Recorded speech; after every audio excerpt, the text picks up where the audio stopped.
The cry tore through the crisp autumn air like a bullet, stopping Garrett McBride dead in his tracks. His horse, Copper, whinnied nervously beneath him as another wail echoed off the canyon walls.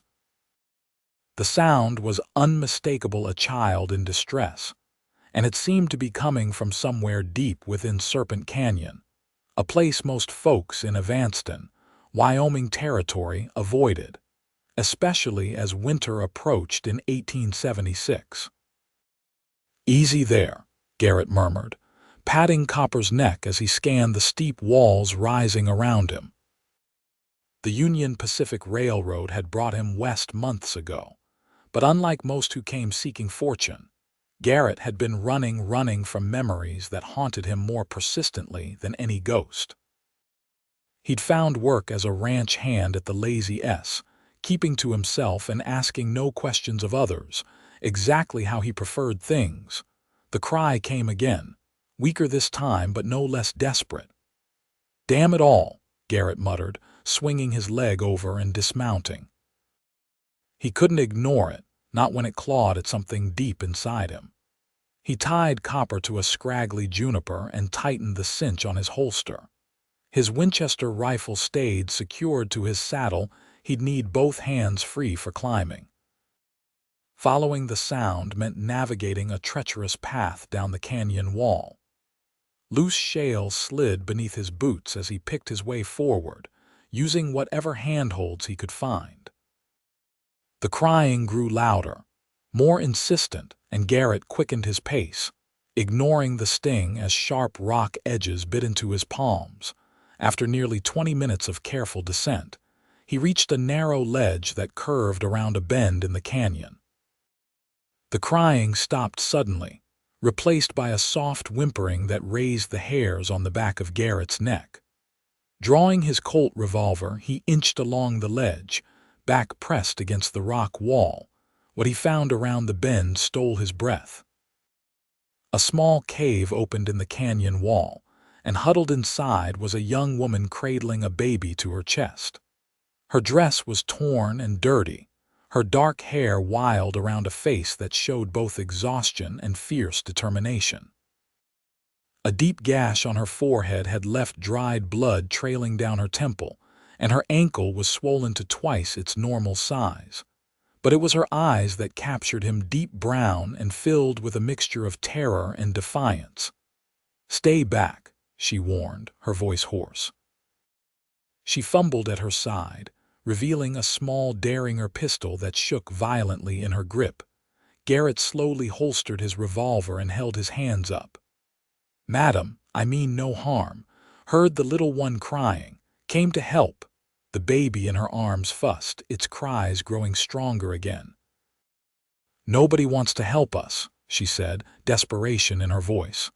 "They want to take my son." "I don't want to take anybody," Garrett replied steadily. "But that cut on your head needs tending, and I reckon you both could use some food and water." The woman's gaze held his for a long moment before shifting down to her child. The baby's wailing increased, tiny fists waving in the air. Finally, she lowered the Derringer. "I'm Hannah," she said quietly. "Hannah Fitzgerald, and this is William." "Garrett McBride," he answered, slowly approaching. "May I?" He gestured to the space beside her. When she nodded, he knelt down and unscrewed his canteen, offering it first to her. "Small sips," he advised. Hannah drank carefully before turning her attention back to the baby. "He's hungry," she whispered. "I haven't been able to. I don't have enough." Understanding dawned on Garrett's face. "My horse is up top. Got some jerky and hardtack in my saddlebags, and there's a ranch not 2 hours' ride from here." He paused, studying her injured ankle. "But first, we need to get you both out of this canyon." "I can't climb," Hannah said, looking at her swollen ankle. "You won't have to," Garrett replied. "I'll carry you." Hannah's eyes widened. "Both of us, up that wall, one at a time," he explained. "The baby first, then I'll come back for you." Fear flashed across Hannah's face as she clutched William tighter. "No, I won't let him out of my sight." Garrett ran a hand through his sandy hair, thinking, "All right, I'll fashion a sling to carry him against my chest. You'll ride on my back." Hannah hesitated, then nodded slowly. "We don't have much choice, do we? Not if you want to get out of here before nightfall," Garrett confirmed, already shrugging out of his coat. He tore strips from his spare bandana and fashioned a makeshift carrier for the infant. When the time came to transfer the baby, Hannah's hands trembled. "He's all I have," she whispered. "I understand," Garrett said, though in truth, he couldn't fully comprehend what this woman had endured.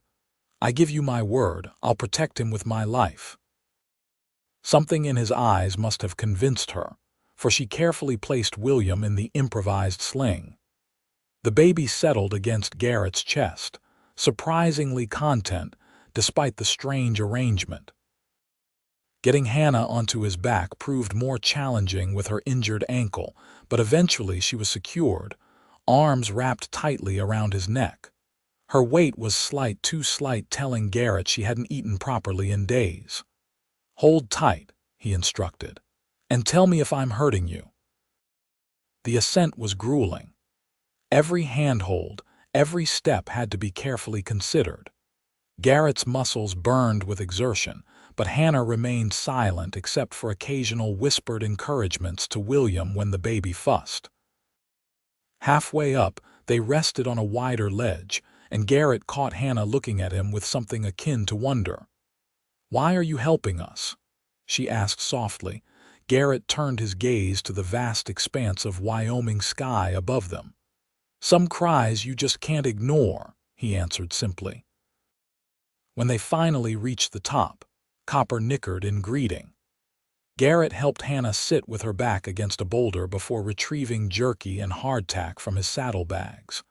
He broke the jerky into small pieces, softening them with water from his canteen. "It's not much," he apologized, "but it'll keep you going until we reach the ranch." Hannah ate sparingly, more concerned with moistening pieces of softened jerky for William to gum.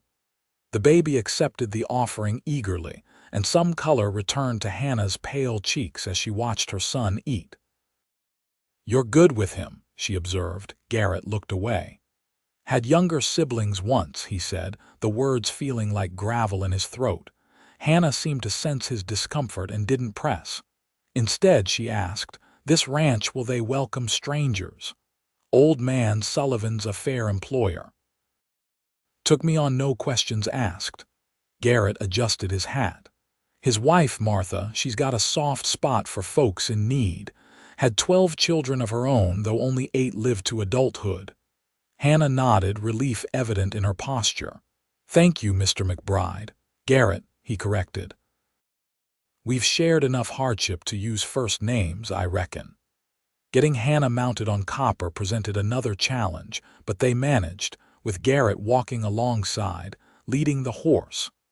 William was secured once more against Garrett's chest, having fallen asleep after his meal.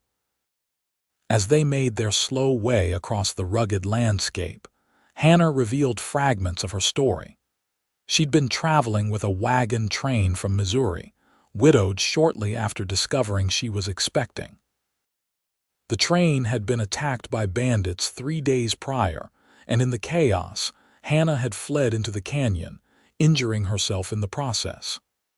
"I thought it safer to hide than to keep running on open ground," she explained, "but I didn't account for getting trapped." Garrett listened, asking few questions. The pieces he didn't say: who was pursuing her now, why she feared someone would take her child, hung between them, unaddressed for the moment. The sun was low on the horizon when they finally approached the Lazy S Ranch. Smoke curled invitingly from the main house's chimney, and the smell of Martha Sullivan's cooking wafted toward them, making Garrett's stomach growl audibly. Several ranch hands paused in their evening chores, watching curiously as Garrett led his horse toward the house. The front door opened before they reached it, revealing a stout woman with silver-streaked hair and a face lined from years of frontier life and laughter. "Garrett McBride," Martha Sullivan called out. "You missed supper." "And who?" She stopped short, noticing the woman on his horse and the bundle against his chest. Without hesitation, she turned and hollered into the house. "James, come quick and help." Within moments, Hannah and William were ushered inside. Martha's efficient hands already assessing Hannah's injuries while James Sullivan, a tall man with a weathered face and kind eyes, pulled Garrett aside. "Found them in Serpent Canyon," Garrett explained quietly. "She's running from something or someone but hasn't shared the whole story yet." Sullivan nodded thoughtfully. "You did right bringing them here. Martha will tend to them." He clasped Garrett's shoulder. "You've changed, son. The man who rode in here 6 months ago wouldn't have risked his neck for strangers." Garrett had no response to that, so he simply nodded and moved to help Martha, who was now heating water and gathering medical supplies. Over the next several hours, Hannah's wound was cleaned and stitched, her ankle wrapped, and both she and William were fed properly. Martha provided clean clothes and prepared a small bedroom off the kitchen, insisting Hannah needed rest more than explanations. "Tomorrow's time enough for stories," Martha declared, brooking no argument. Garrett found himself lingering after the other ranch hands had retired to the bunkhouse. He sat at the Sullivans' kitchen table, cradling a cup of coffee, his thoughts circling around the woman and child sleeping down the hall. Something about them had awakened feelings he'd thought long buried, protective instincts, yes, but something more, something that made his chest tight when Hannah had smiled at him as Martha showed her to the bedroom. "She'll need time," Martha said softly, startling him from his reverie. She sat down across from him, her own coffee cup in hand. "Whatever she's running from, it's left deep scars." "We all have those," Garrett murmured. Martha studied him with shrewd eyes. "Indeed we do, but some scars need the right touch to heal." She reached across the table and patted his hand. "Get some rest, Garrett. Tomorrow will bring its own challenges." Those words proved prophetic. Garrett woke before dawn, as was his habit, and headed to the main house to check on Hannah and William before starting his chores. He found Hannah already awake, sitting in the kitchen with the baby in her arms, speaking in hushed tones with Martha. Both women looked up as he entered, and something in Hannah's expression told him she'd been sharing more of her story. "Garrett," Martha said, "come sit. Hannah has something to tell you." He removed his hat and took a seat, noting how Hannah's hands tightened around William. "The man pursuing me is William's father," Hannah said, her voice barely above a whisper. "Reginald Thornton. He forced himself on me when I was working as a maid in his household in St. Louis." Garrett's jaw tightened, but he remained silent, allowing her to continue. "When he discovered I was with child, he demanded I get rid of it. When I refused, he locked me in a room, intending to wait until the baby was born, then take him and dispose of me." Hannah's voice grew stronger as she spoke. "I escaped with the help of a sympathetic cook, used my savings to join a wagon train west, hoping to disappear." "But he followed," Garrett surmised. Hannah nodded. "He's a wealthy man with connections. He hired men to find me. They infiltrated the wagon train, and when they confirmed who I was..." She trailed off, shuddering. "They weren't just bandits attacking randomly. They were looking specifically for me and William." Martha reached across to squeeze Hannah's hand. "She believes Thornton wants the child as his heir, now that he's born, a son to carry on his name, regardless of the circumstances of his birth." "And you?" Garrett asked, though he already suspected the answer. "I'm an inconvenience," Hannah replied matter-of-factly. "A loose end." The kitchen fell silent save for William's soft cooing as he woke. Garrett watched as Hannah gently kissed her son's forehead, her love for the child evident in every gesture. "I'll move on as soon as I can travel," Hannah said finally. I won't bring danger to your door after all your kindness." "Nonsense," Martha declared firmly. "James and I have already discussed it. You'll stay right here until your ankle heals properly. This ranch is remote enough, and we have enough hands to keep watch." Garrett nodded his agreement. No one approaches the Lazy S without being spotted miles away. Relief flooded Hannah's face, quickly followed by determination. "I can work. I'm good with needle and thread, and once my ankle heals, I can help with cooking and cleaning." "That's settled then," Martha said, rising from the table. "Now I've got breakfast to prepare for a dozen hungry men." As Martha busied herself at the stove, Garrett found himself studying Hannah more openly. In the morning light, with some of the fear gone from her eyes, he could see she was younger than he'd first thought, perhaps 22 or 23 to his 28 years. Despite the hardships she'd endured, there was a quiet strength about her that impressed him. "Thank you again," Hannah said, catching his gaze, "for following William's cries yesterday. Most men would have ridden on." Garrett shrugged uncomfortably.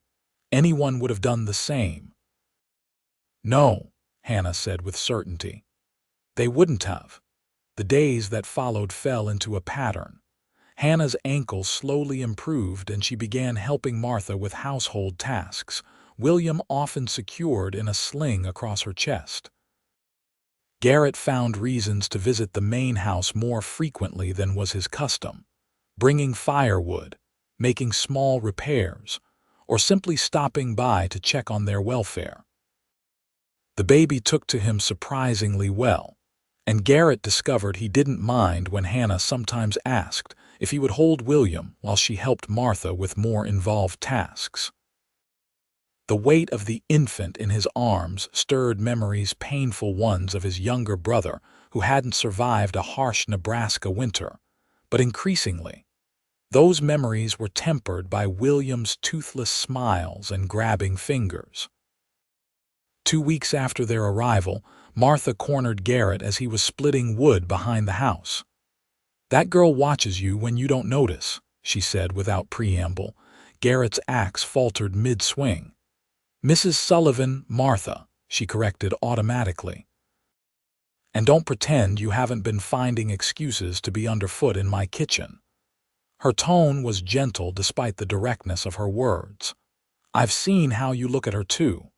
Heat crept up Garrett's neck that had nothing to do with his exertion. "She's been through enough without me complicating things," Martha snorted. "Life is complicated, Garrett. Doesn't mean we stop living it." She patted his arm. "Just something to think on." That evening after supper, Hannah asked if Garrett would accompany her on a short walk. Her ankle was much improved, though she still used a walking stick James had carved for her. "William's asleep," she explained as they stepped outside into the cool October air. Martha offered to listen for him. They walked in companionable silence to a bench James had placed under a cottonwood tree near the house. The sunset painted the sky in dramatic oranges and purples, silhouetting the distant mountains. "I never properly thanked you," Hannah said as they sat, "for saving our lives." "You've thanked me plenty," Garrett replied. Hannah shook her head. "Not just for the rescue, for making me feel safe afterward." She looked down at her hands. "I haven't felt safe in a very long time." Garrett swallowed hard, uncertain how to respond. Finally, he said, "You're stronger than you know, Hannah, getting as far as you did protecting William. That took real courage." "Sometimes I don't feel very brave," she admitted. "Especially at night when I imagine Thornton's men finding us here." "That won't happen," Garrett said firmly. "You can't promise that." "No," he agreed, "but I can promise they'll have to go through me first." Hannah's eyes found his, searching. Whatever she saw there seemed to satisfy her, for she relaxed slightly, her shoulder brushing against his. "Martha says you don't talk much about your past," she ventured after a moment. Garrett stiffened but forced himself to relax. "Not much to tell that's worth hearing." "I doubt that's true," Hannah replied, but I understand not wanting to revisit painful memories." She hesitated. "You mentioned siblings." Garrett remained silent for so long that Hannah began to apologize for prying. He stopped her with a raised hand. "Had 4, he finally said, the words feeling rusty in his mouth. "I was the oldest. Parents died of fever when I was 16. Tried to keep the family together, work our small farm in Nebraska." He took a deep breath. "Winter of '67 was brutal. Tommy, the youngest, took sick, pneumonia, didn't have money for a doctor." His voice grew distant. "By spring, it was just me and my sister Grace left. She married a shopkeeper's son. I headed west." Hannah's hand found his, her fingers warm against his calloused palm. "I'm sorry," she said simply. "Been a long time," Garrett replied, though they both knew that time didn't necessarily diminish such losses. They sat in silence as the last light faded from the sky and stars began appearing overhead. Garrett was acutely aware of Hannah's hand still resting in his, of the subtle scent of soap and baby that seemed to surround her. "We should head back," Hannah said eventually, though she made no move to rise. "It's getting cold." Garrett nodded but found himself equally reluctant to end the moment. Finally, he stood, helping Hannah to her feet. As they walked back toward the house, their hands remained linked, neither commenting on this new development. The following weeks brought changes to the Lazy S. Winter was approaching, and the ranch hands worked from dawn to dusk preparing for the cold months ahead. Cattle had to be moved to winter pastures, additional hay stored, buildings checked for drafts and repaired. Hannah's ankle healed completely, and she became an integral part of the household, her sewing skills particularly valued as Martha mended clothes and linens in preparation for winter. William grew rapidly, his cries now interspersed with gurgles and babbling sounds that delighted everyone, particularly Garrett. The hardened cowboy would spend evenings making faces at the infant, earning rare belly laughs that transformed the child's face, and, it seemed to Hannah, Garrett's soul as well. Snow came early that year, blanketing the ranch in white by mid-November. The isolation that had initially made the ranch seem safe now became somewhat oppressive, with travel to town limited to absolute necessities. Hannah worried about becoming a burden on the Sullivans' generosity, but Martha waved away her concerns. "Winter's always been a time for gathering close," she told Hannah. "You and William brighten these old rooms." Garrett continued to find reasons to visit the main house each evening after chores. Sometimes he would read aloud from one of James's books while Hannah sewed and Martha knitted. Other times, they would simply talk, Hannah gradually sharing more stories of her childhood in Missouri, Garrett occasionally offering glimpses of his own past. The night before Thanksgiving, after Martha and James had retired, Garrett lingered by the fire with Hannah, William sleeping soundly in a cradle James had constructed from an old barrel. "Martha's planning quite a feast tomorrow," Hannah remarked, putting aside her mending. "She's been baking pies all day." Garrett nodded, his eyes on the dancing flames. "Sullivans always make Thanksgiving special for the hands. Most haven't got family nearby." "Like you," Hannah said softly. "Like me," he agreed. Then, meeting her gaze, he added, "though that feels less true lately." The implication hung between them, weighted with possibility. Hannah's cheeks colored slightly, but she didn't look away.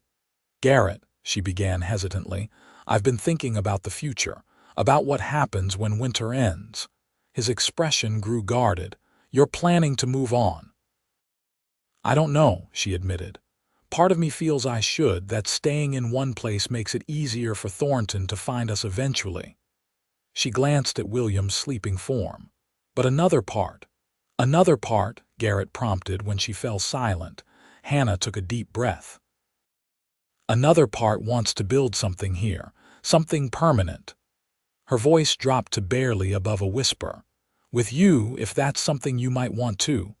Garrett's heart hammered in his chest. He'd been developing feelings for Hannah for weeks, months, if he was honest with himself but hadn't dared voice them, convinced she needed stability and safety more than romance. "I'm not good with words, Hannah," he said finally. "Never have been. But if you're asking if I care for you and William, the answer's yes, more than I thought possible." He reached across the space between them, taking her hand. "Whatever you decide come spring, I'd like to be part of that decision, part of your lives if you'll have me." Hannah's smile was radiant as she squeezed his hand. "I'd like that very much."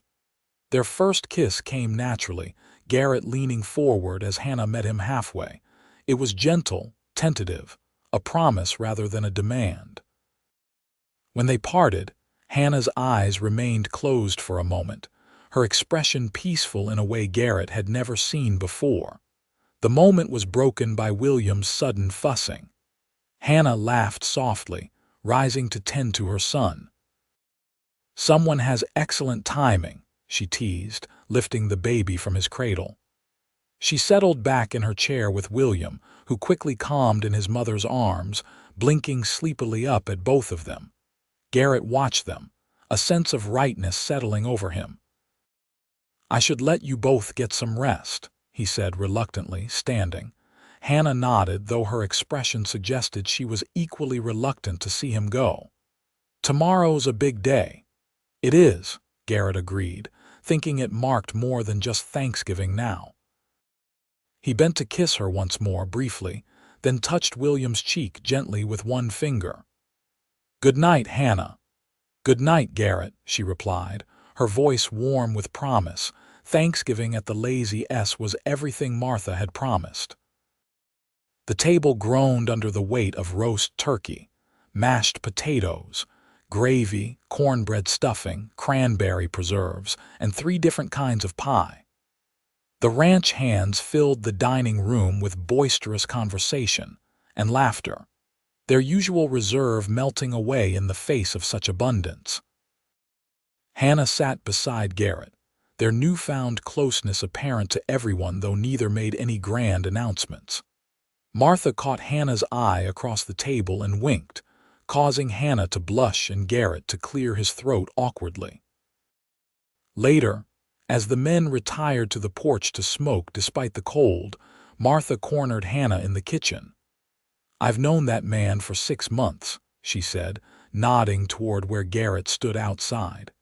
"Never seen him smile so much as he has since you arrived." Hannah glanced out the window at Garrett's tall figure. "He's been my miracle," she said softly. "Both of ours." Martha squeezed her shoulder. "And perhaps you've been his." The days following Thanksgiving brought heavier snow and bitter cold. The ranch hands focused on keeping livestock fed and water sources from freezing, while Hannah helped Martha preserve the last of the autumn harvest and prepare for Christmas. William, now nearly 5 months old, grew more alert and interactive each day. Garrett fashioned a small wooden horse for him, carefully sanding it smooth before presenting it to Hannah one evening. "It's beautiful," she exclaimed, turning the simple toy in her hands. "Did you carve this?" Garrett nodded, looking slightly embarrassed. "Used to make them for my siblings. Thought William might like one when he's older." "He'll treasure it," Hannah assured him, kissing his cheek. "As do I." Their relationship progressed slowly but steadily through December. Garrett was unfailingly gentle and patient, never pushing Hannah beyond her comfort. For her part, Hannah gradually shed the wariness that had been her constant companion since St. Louis, allowing herself to trust in Garrett's steadfastness. Christmas at the Lazy S was a joyous affair. James read the Nativity story from the family Bible, and presents were exchanged, mostly practical items, but each selected with care. Garrett's gift to Hannah was a silver locket he'd purchased months earlier in Evanston, before meeting her, intending to send it to his sister. Inside, he'd placed a tiny sketch Martha had drawn of William. "So he's always close to your heart," Garrett explained as Hannah opened the locket with trembling fingers. "It's perfect," she whispered, tears in her eyes. She handed William to Martha before throwing her arms around Garrett's neck, heedless of the amused glances from the ranch hands. Hannah's gift to Garrett was a new woolen scarf she'd knitted in secret. Using yarn Martha had helped her dye a deep forest green that matched his eyes. Garrett wrapped it around his neck immediately, the softness a stark contrast to his weathered face. "No one's made me something by hand since my mother died," he said quietly, the depth of his emotion evident despite his few words. January brought the harshest weather yet, with howling blizzards that confined everyone to the ranch buildings for days at a time. During one such storm, with wind rattling the windows and snow piling against the doors, Garrett and Hannah sat by the fire after the others had gone to bed, William sleeping soundly nearby. "I've been thinking," Garrett said, breaking a comfortable silence, "about spring and what comes after." Hannah set aside her mending. "What are your thoughts?"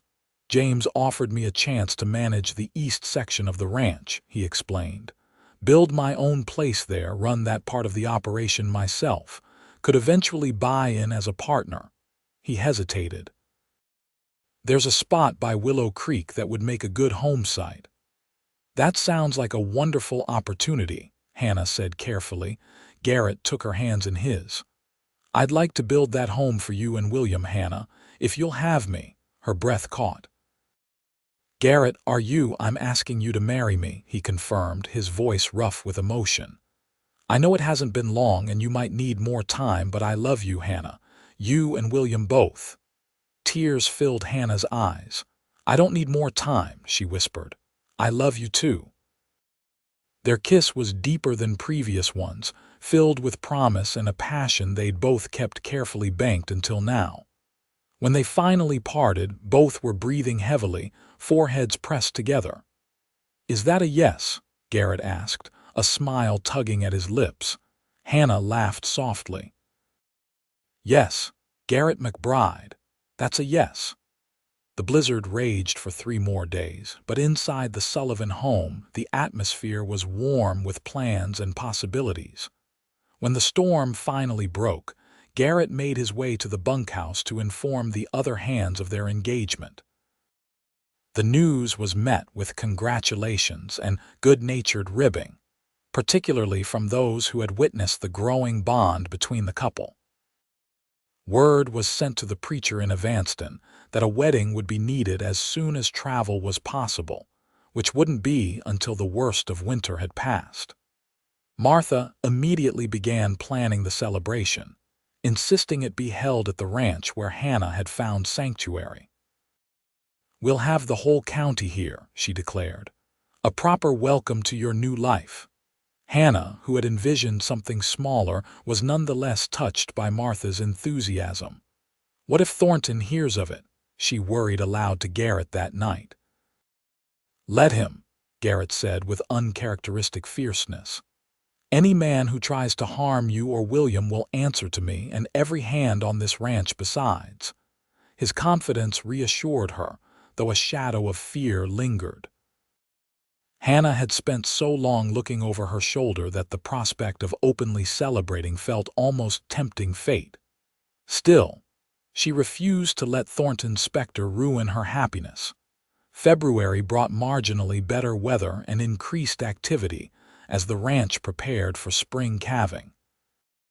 Hannah's days were filled with helping Martha, caring for William, and secretly working on a wedding dress from fabric James had brought back from a rare trip to Evanston. Evenings were spent planning with Garrett the layout of their future home, the furnishings they would need, the garden Hannah hoped to plant. On a surprisingly mild day in late February, Garrett took Hannah and William to see the site he'd chosen for their home.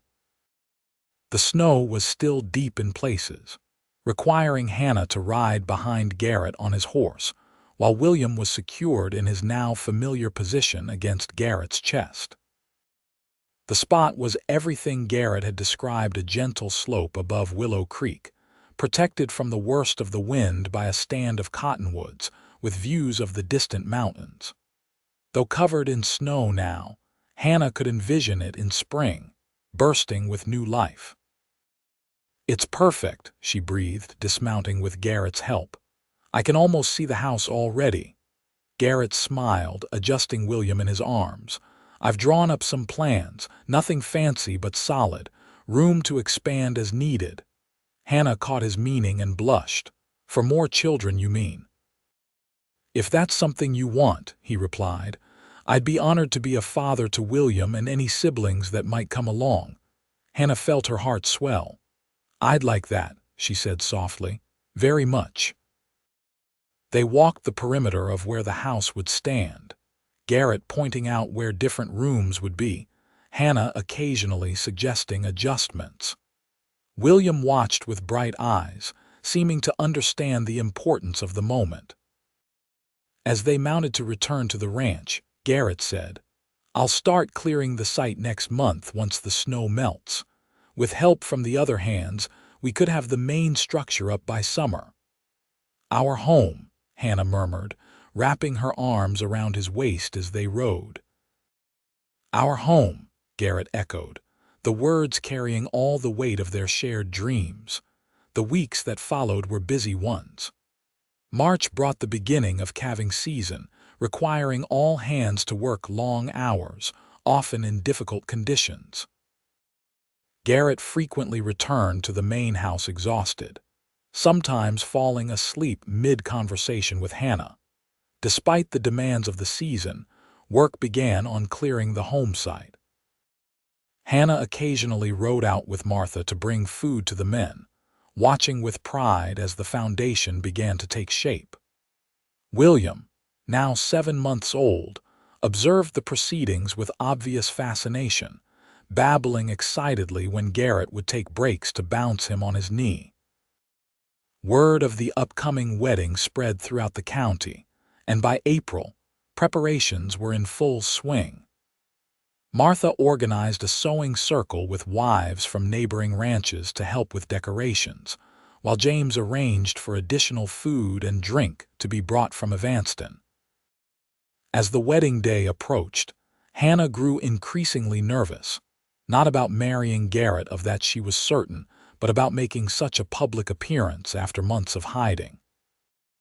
Garrett, sensing her anxiety, arranged for 2 of the most trusted hands to make discreet inquiries in town about any strangers asking questions.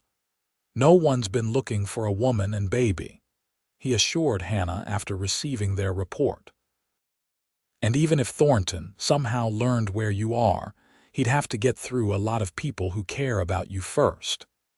The reassurance helped, but Hannah still insisted on keeping William close during the ceremony, unwilling to let him out of her sight even surrounded by friends. The wedding was set for the first Saturday in May 1877, when the worst of spring mud would have dried and travel would be easier for guests. Hannah's dress, completed in secret, was simple but elegant pale blue cotton with white lace trim that Martha had contributed from her own wedding dress. The night before the wedding, Hannah sat on the porch of the main house, William sleeping against her shoulder. Garrett found her there, gazing at the stars. "Having second thoughts?" he asked lightly, though a flicker of genuine concern crossed his face. Hannah shook her head. "Not about you." "Never about you." She shifted William gently. "Just thinking about everything that led us here. If he hadn't cried that day in the canyon, if you hadn't followed the sound." "But I did," Garrett said, sitting beside her. "And tomorrow you'll make me the happiest man in Wyoming territory." Hannah leaned against him, feeling the steady beat of his heart. "And you'll make me the happiest woman." Wedding day dawned clear and mild, as if nature itself approved the union. By mid-morning, guests began arriving, ranchers and their families from miles around, merchants from Evanston, even the telegrapher who'd struck up a friendship with James during his infrequent visits to town. The ceremony was to take place at noon in the large meadow behind the main house, where James and the Hands had constructed a simple arbor decorated with early spring wildflowers and ribbons. Hannah prepared in Martha's bedroom, her hands trembling slightly as the older woman helped arrange her hair. "You look beautiful," Martha declared, stepping back to admire her work. "Garrett won't know what hit him." A knock at the door revealed James, come to escort Hannah to the ceremony. "It's time," he said gently, "and there's someone here who'd like to give the bride away." Hannah looked confused until the door opened wider to reveal her Uncle Robert, whom she hadn't seen since leaving Missouri years ago. "Uncle Robert," she gasped, rising to embrace him. "How did your young man tracked me down," he explained, eyes misting as he took in the sight of her. "Sent a letter months ago, wanted to surprise you." His gaze fell on William, who was dressed in a tiny suit Martha had sewn. "And this must be my grandnephew." The reunion added an extra layer of joy to an already emotional day. With William in Martha's care for the brief ceremony, Hannah took her uncle's arm and made her way to the meadow, where nearly 50 guests had gathered to witness the union. Garrett stood beneath the arbor, more polished than Hannah had ever seen him, clean-shaven, hair neatly trimmed, wearing a new shirt and vest. His expression when he saw Hannah approaching was one she would treasure forever, a mixture of awe, adoration, and pure happiness. The ceremony itself was simple but heartfelt. The preacher, a kindly older man named Reverend Davis, spoke of love's endurance through trials and tribulations. Garrett and Hannah exchanged vows they had written themselves, Hannah promising to trust in their shared future, Garrett vowing to protect and cherish her and William all the days of his life. When Reverend Davis pronounced them husband and wife, Garrett's kiss was both tender and possessive, drawing cheers from the assembled guests. William, hearing the commotion, let out his own happy shriek from Martha's arms, causing laughter to ripple through the crowd. The celebration that followed lasted well into the evening.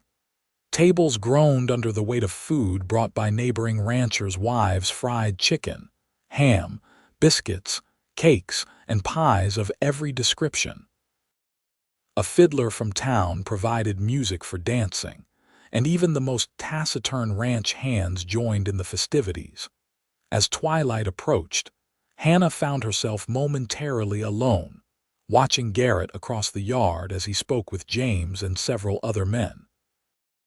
William had fallen asleep in a makeshift crib inside the house, checked regularly by Martha and several other women who had taken turns allowing Hannah to enjoy her wedding day. "Mrs. McBride," a voice said beside her, and Hannah turned to find her Uncle Robert holding 2 glasses of punch. "Still feels strange to hear that, I imagine." Hannah accepted the glass with a smile. "Wonderful strange," she corrected. "I never thought I'd have this, Uncle Robert, after everything with Thornton."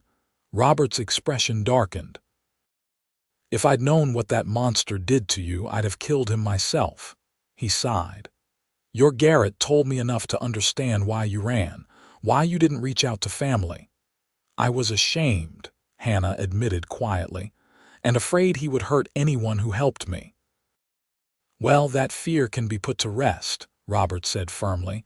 "Thornton won't be troubling you any longer." Hannah's heart skipped. "What do you mean?" "Meant to tell you earlier, but the timing never seemed right." Robert glanced toward where Garrett was now making his way toward them. "Thornton was killed in a gambling dispute in St. Louis 3 months ago, shot dead by a riverboat captain whose wife he'd insulted." The glass nearly slipped from Hannah's fingers. "Dead, you're certain?" "As certain as the newspaper account I read," Robert confirmed. "I brought a clipping for you, though perhaps today wasn't the day to share such news." "No," Hannah said quickly, feeling a weight lift from her shoulders that she'd carried so long she'd almost forgotten it was there. Today was exactly the right day. A true fresh start. Garrett reached them then, sliding an arm around Hannah's waist. "Everything all right?" he asked, noting her emotional expression. "Everything is perfect," Hannah replied, leaning into him. "Uncle Robert just gave us a wedding gift better than anything that could be wrapped with ribbon." Later, after Hannah had explained and the celebration had wound down, Garrett led his new wife toward the small cabin James had insisted they use for their wedding night, rather than returning to the bunkhouse or staying in the main house. It was simple but comfortable, with a fireplace, a table set with bread, cheese, and wine, and a large bed covered in a quilt Martha had made as a wedding gift. "Welcome home, Mrs. McBride," Garrett said, lifting Hannah across the threshold despite her laughing protests. "Not our real home yet," she reminded him as he set her down. "Home is wherever you and William are," he replied, cupping her face in his hands. "The house is just walls and a roof." Hannah's heart swelled with love for this man who had transformed her life with his courage and steadfastness. "I never dreamed I could be this happy," she whispered, "that I could feel this safe." "You'll never have reason to feel otherwise again," Garrett promised, drawing her into his arms. "Not while I have breath in my body." Their kiss deepened, months of restrained passion finally finding release now that they were truly alone, truly married. Hannah's hands moved to Garrett's shirt buttons as his tangled in her hair, loosening the careful arrangement Martha had created hours earlier. "I've wanted you since that first night by the fire," Garrett murmured against her neck, "even before I had the right." "You have every right now," Hannah replied, her voice husky with desire. What followed was a night of tender discovery, of learning each other's bodies as thoroughly as they had come to know each other's hearts. For Hannah, who had known only violence in her previous experience, Garrett's gentle, considerate lovemaking was a revelation, healing, joyful, and profound. As they lay together afterward, Hannah's head on Garrett's chest, he stroked her hair thoughtfully. "What are you thinking?" she asked, pressing a kiss to his skin. "That I'm the luckiest man alive," he replied, "and that I need to thank William someday." Hannah raised her head, puzzled. "Thank William," Garrett smiled, his eyes crinkling at the corners. "If he hadn't cried so loudly that day in the canyon, I might have ridden right past, might never have found either of you." Hannah settled back against him, considering this. "His cries led you to us and led us both to a miracle." "The greatest miracle of my life," Garrett agreed, tightening his arms around her. They fell asleep entwined, secure in the knowledge that the dangers that had once threatened their happiness were gone, and the future stretched before them bright with possibility. The following year brought many changes. Their home by Willow Creek was completed by August, a sturdy two-story structure with a wide porch and plenty of room for their growing family. Hannah discovered she was expecting their first child together just as they moved in, news that left Garrett speechless with joy for nearly an hour. William took his first steps in their new home, tottering from Hannah to Garrett with determined concentration on his small face. He called Garrett Papa without prompting, a moment that brought unexpected tears to the cowboy's eyes. By spring of 1878, Hannah was round with child, her days filled with caring for William, now an active toddler, and preparing for the new arrival. Garrett had taken well to his role as manager of the eastern section of the ranch, his natural leadership earning respect from the hands under his supervision. In April, Hannah gave birth to twins, a boy they named James, after the man who had given them such an opportunity, and a girl they called Grace, after Garrett's sister. The babies were healthy and strong, with Garrett's green eyes and Hannah's determined chin. Life settled into a rhythm of hard work and profound contentment. Hannah planted the garden she had dreamed of, coaxing vegetables and flowers from the Wyoming soil. Garrett built furniture for their home in the evenings, each piece crafted with the same care he had shown in that first wooden horse for William. William, growing into a bright, curious child, showed no signs of his biological father in either appearance or temperament. He was Garrett's son in every way that mattered, following him eagerly to learn about horses and cattle, absorbing knowledge like a sponge. The twins thrived, bringing new laughter and energy to the household. James was serious and thoughtful like his father, while Grace proved to be a fearless climber with a mischievous streak that kept Hannah constantly on her toes. 5 years after their wedding, on the anniversary of the day Garrett had found Hannah and William in Serpent Canyon, the family made a special trip back to the site. The climb was considerably easier than it had been that desperate day, with Garrett carrying James on his shoulders while William, now incapable 6-year-old, carefully helped his little sister navigate the path. When they reached the ledge where Hannah had huddled with newborn William, she stood for a long moment, remembering her fear and hopelessness. Garrett came to stand beside her, their children playing nearby under careful supervision. "Strange to think how close we came to never meeting," Hannah said softly. "If William hadn't been hungry that day, if he hadn't cried so loudly, if you hadn't been riding this route." Garrett took her hand, his grip warm and secure as always. "I've learned not to question miracles," he replied. "Just to be grateful for them." Hannah leaned against his shoulder, watching their children, William pointing out a lizard to his fascinated siblings, his gentle patience with them a mirror of Garrett's own.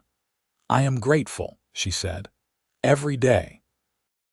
As they made their way home that evening, the children drowsy from the day's adventure, Hannah and Garrett rode side by side, the setting sun casting long shadows across the land that had become truly theirs.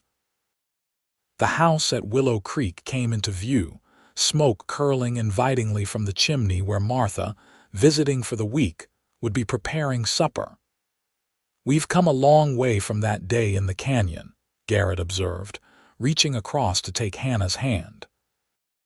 "And we have so much further to go together," she replied, her heart full with a contentment she once thought impossible. Behind them, William dozed against Garrett's back, his arms wrapped securely around the man who had become his father in every way that mattered.